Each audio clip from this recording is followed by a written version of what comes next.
తక్కువ రేట్లో వస్తే నోటరీ ప్లాట్ తీసుకోవచ్చా? నేనైతే ప్రిఫర్ చేయను. అంతే. ఎందుకు ప్రిఫర్ చేయాలి? దేనికోసం? నోటరీ ఎందుకు తీసుకోనంటే అది ఆన్ రికార్డ్ ఉండదు. ఓకే. ఆన్ రికార్డ్ ఉండదు.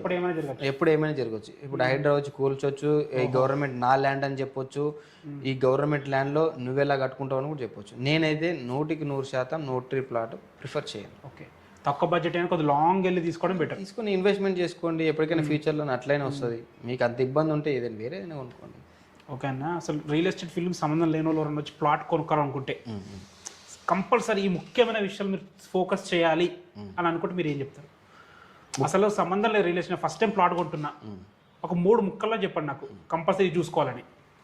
వెంచర్కి వెళ్ళండి, లొకేషన్ సెలెక్ట్ చేసుకోండి, ఓకే, రండి, వచ్చి కేవలం 10,000 మాత్రమే అడ్వాన్స్ ఇవ్వండి. ఓకే. అన్ని డాక్యుమెంట్స్ తీసుకెళ్ళండి మీకు నచ్చింది కాబట్టి. వచ్చిన తర్వాత అన్ని లీగల్ పరంగా అన్ని ఓకే అనుకుంటే లాయర్ చూపించుకోండి. అన్ని ఓకే అనుకుంటే అగ్రిమెంట్ టైం ఉంటుంది కదా, క్లియర్గా అందులో కూడా రాసుకోండి.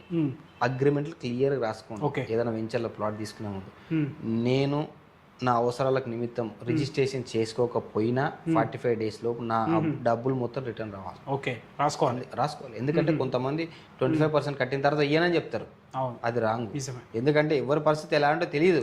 మొత్తం అమౌంట్ నేను చెప్తున్నా కానీ, నా 10 సంవత్సరాల రియల్ ఎస్టేట్ అనుభవంలో ఒక్కరి దగ్గర 1 రూపీ నేను పట్టుకోలేదు. ఎప్పుడు క్యాన్సిల్ చేసుకున్నా మొత్తం అమౌంట్ ఇచ్చేసినాం. 10 లక్షలు కట్టినా ఇచ్చినాం, 10,000 కట్టినా ఇచ్చినాం. అంతే. అది చాలా ఇంపార్టెంట్.